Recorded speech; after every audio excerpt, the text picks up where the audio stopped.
Hi అండి. పులిహోర కలుపుతున్నాను. మా పాప హాస్టల్ నుంచి వస్తుంది. తనకి పులిహోర అంటే బాగా ఇష్టం. నిమ్మకాయ పులిహోర కలుపుతున్నాను. ఇప్పుడు నిమ్మకాయ పులిహోర కలపపోయిన అనుకోండి, రంగానే చూస్తుంది. కలపలేదు అనుకోండి, వచ్చిన దారి మళ్ళీ బ్యాగ్ దగ్గరికి వెళ్ళిపోద్ది.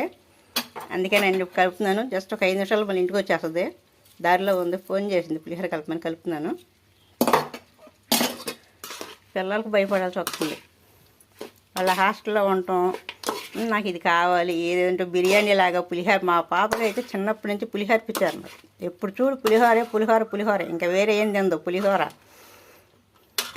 పులిహోర, బెండకాయ పులుసు, సింపుల్ ఫుడ్.